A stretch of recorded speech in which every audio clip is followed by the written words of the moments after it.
जो भाई इनको न्याय तुरंत दिलाया जाए, हमारे सब्र का इम्तिहान ना लिया जाए, बहुत खतरनाक होगा अगर ध्यान दोगे तो सब्र टूट ना जाए हमारा, उससे पहले इनको न्याय मिलना चाहिए।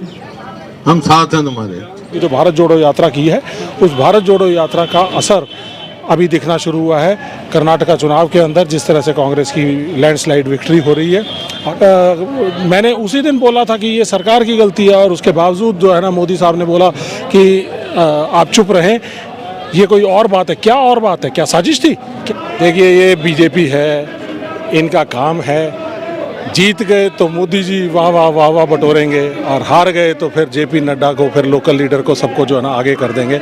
ये तो झूठे लोग हैं। उनको जल्दी से जल्दी उसको न्याय दिलाने की जिम्मेदारी सरकार की है, वरना ये जो है बड़ा एक जो आंदोलन है, ये जन आंदोलन में तब्दील हो जाएगा, और सरकार को पता नहीं चलेगा कि कब उनके पांव खड़े। विपक्ष हमारे साथ आए हरियाणा कांग्रेस के अध्यक्ष चौधरी देवान जी और सारे ही हमारे हरियाणा में विधायक साथीगण, सांसद दीपेंद्र जी और उपस्थित हमारे देश की शान, हमारे खिलाड़ीगण, पहलवान, उपस्थित मेरे बुजुर्गों, नौजवान साथियों व मातृशक्ति।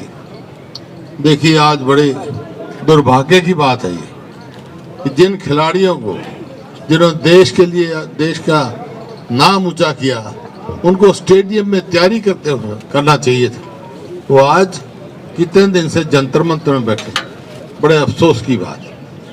और जांच में इतनी देर, भाई इतनी उनको क्यों मजबूर हुए यहाँ बैठने के लिए, इसकी जांच तुरंत होनी चाहिए। वैसे तो मैं पहले आ गया था, बात हो गई थी, पहले दिन से हमारा पूरा समर्थन है। मैं तो एक ही बात कहता हूँ, खिलाड़ियों को भी और आप सबको भी संयम रखो। देर हो सकती है, अंधेर नहीं हो सकता है। और सरकार को मैं एक बात कह सकता हूँ, जो भाई इनको न्याय तुरंत दिलाया जाए, हमारे सब्र का इम्तिहान ना लिया जाए, बहुत खतरनाक होगा अगर ध्यान दोगे तो सब्र टूट ना जाए हमारा, उससे पहले इनको न्याय मिलना चाहिए। यही मेरा कहना है। हम इनके जब तक न्याय नहीं मिलेगा, इनके समर्थन में हम खड़े रहेंगे, और जो भी बात होगा हम पूरा कार्रवाई करेंगे इनके समर्थन में। बहुत बहुत खुश रहो, बहुत संयम रखना है। न्याय मिलेगा बेटा, कोई बात नहीं, चिंता नहीं करना, समझे? हाँ, जरूर बजरंग, संयम रखना, हिम्मत रखना। देर हो सकती है या देर नहीं हो सकता है, हम साथ हैं तुम्हारे। बिल्कुल, हमारा समर्थन हमारे बच्चों के साथ, हमारे पहलवानों के साथ, खिलाड़ियों के साथ है। ये तो जो है अधर्मी सी सरकार है, क्योंकि यहाँ पे हमने देखा है कि इसी जंतर मंतर के ऊपर हम 5 साल तक वन रैंक वन पेंशन की लड़ाई लड़ते रहे हैं। तो ये तो जो इस सरकार का ना तो आँख है ना कान है, और जनता की आवाज़ नहीं सुनते हैं। तो ये तो ना तो सैनिकों के हुए, ना किसानों के हुए, ना देश के खिलाड़ियों के लिए। तो ये जो भी मान सम्मान इस देश के लिए लेके आया है, ये उसको कहीं ना कहीं पे ख़त्म करने की कोशिश कर रहे हैं। और ये जो लड़ाई है, ये लड़ाई जो है एक लॉजिकल कंक्लूजन पे पहुंचेगी, और हमारे बच्चे जो हैं, इनको न्याय मिलना चाहिए। और पॉक्सो के अंदर जो मुकदमा दर्ज किया हुआ, हमारे बच्चे अगर कह रहे हैं कि ये उनके साथ ज़्यादती हुई है, गलत हुआ, तो हुआ है, और उनको जल्दी से जल्दी उसको न्याय दिलाने की जिम्मेदारी सरकार की है, वरना ये जो है बड़ा एक जो आंदोलन है, ये जन आंदोलन में तब्दील हो जाएगा, और सरकार को पता नहीं चलेगा कि कब उनके पांव खड़े। विपक्ष के जो नेता आ रहे हैं, हुड्डा साहब जिस तरीके से, और तमाम लोग आ रहे हैं, सब आएंगे। विपक्ष तो डेमोक्रेसी का बेसिक मुद्दा है कि आप सवाल उठाएं। अगर मान लो कि जनता में किसी बात की सुनवाई करवानी है, तो विपक्ष की जिम्मेदारी बनती है कि सवाल उठाएं। अगर हमारे बहू बेटियां, बच्चों के साथ, खिलाड़ियों के साथ मान सम्मान के साथ खिलवाड़ होता है, तो ये तो विपक्ष की जिम्मेदारी बनती है। और जो नहीं आ रहा, मैं कहता हूँ वो भी आए। और जो चौधरी भूपेंद्र सिंह हुड्डा ने, जिन्होंने पिछले अपने 10 साल के कार्यकाल के अंदर जिस तरह से खिलाड़ियों का मान सम्मान बढ़ाया है, और यहाँ पे प्रोत्साहन देके इतने सारे मेडल लाने का काम करवाया है, तो मैं ये मानता हूँ कि उनकी तो अहम जिम्मेदारी है, और वो सर्वदा इनके बच्चों के साथ खड़े रहेंगे, लड़ाई लड़ेंगे। और मैं कह रहा हूँ कि आज सरकार चेत जाए, और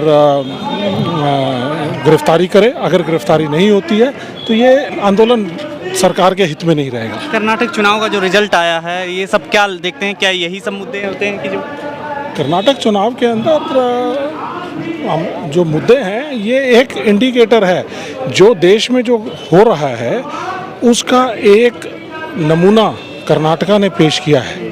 कर्नाटका की जनता ने, चाहे ये बजरंग बली के नाम से जो वोट मांगने की कोशिश की इन्होंने, यहाँ पे जो हमारे पहलवानों के बीच में बैठा हुआ है बजरंग, वो उनको बजरंग बली नहीं हमारा दिखाई देता। इनको बजरंग जो है, बजरंग दल जो आतंक फैलाने वाला काम करता है, उसको उन्होंने बजरंग बली का नाम दे रहे हैं। ऐसा नहीं होता। बजरंग बली हमारे भगवान है, राम हमारे भगवान है, हम उनको मानते हैं, पूजा करते हैं। हमारी तो सुबह ही राम राम से शुरू होती है। तो ऐसा जो देश के में गलत जो दुर्भावना फैलाई जा रही है, नफरत फैलाया जा रहा है, उसका परिणाम कर्नाटका वालों ने इनको बहुत अच्छी तरह से दिया है।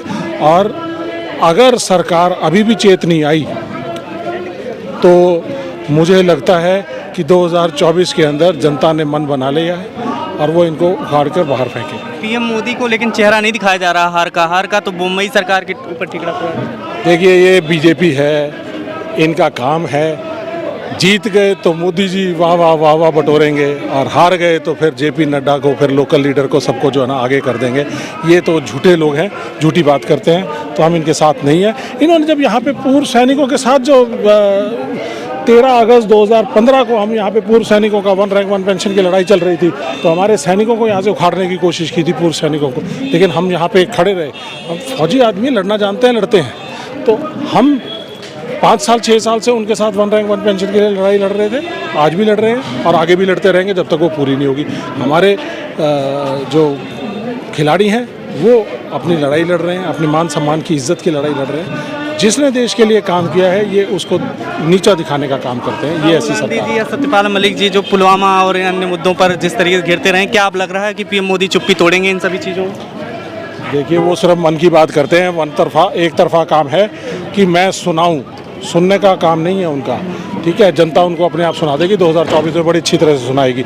और राहुल गांधी जी की जो भारत जोड़ो यात्रा की है, उस भारत जोड़ो यात्रा का असर अभी दिखना शुरू हुआ है कर्नाटका चुनाव के अंदर। जिस तरह से कांग्रेस की लैंडस्लाइड विक्ट्री हो रही है, और इसी तरह से पूरे के पूरे देश के अंदर एक माहौल पैदा हो रहा है कि ये जो नफरत की राजनीति करते हैं, जो धर्म की राजनीति करते हैं, जाति की राजनीति करते हैं, उसको देश नकार देता है। क्योंकि ये जब बेसिक मुद्दे हैं, रोजगार का मुद्दा, महंगाई का मुद्दा, कानून व्यवस्था का मुद्दा, हमारे सैनिकों के साथ खिलवाड़ होने का मुद्दा, पुलवामा में 40 शहीदों का है, शहीदों का मुद्दा, उन 40 शहीदों की जो जवाबदेही है वो सरकार की है। सत्यपाल मलिक जी ने कहा कि भी ये मैंने उसी दिन बोला था कि ये सरकार की गलती है, और उसके बावजूद जो है ना मोदी साहब ने बोला कि आप चुप रहें। ये कोई और बात है? क्या और बात है? क्या साजिश थी? क्या हमारे देश में हमारे देश के जो सैनिक जो हैं उनको बलि का बकरा बनाया गया क्योंकि ये अपनी राजनीति सीधा साधना चाहते थे? और उसके बाद इन्होंने 13 फरवरी को ये 14 फरवरी को ये घटना घटती है पुलवामा की, और उसके बाद चुनाव के अंदर ये जाके उसके नाम पे वोटें मांगते हैं, तो शर्म आनी चाहिए। ठीक है सर। खबरों में बने रहने के लिए फोरम 4 को सब्सक्राइब करें और नोटिफिकेशन पाने के लिए बेल आइकन दबाएं।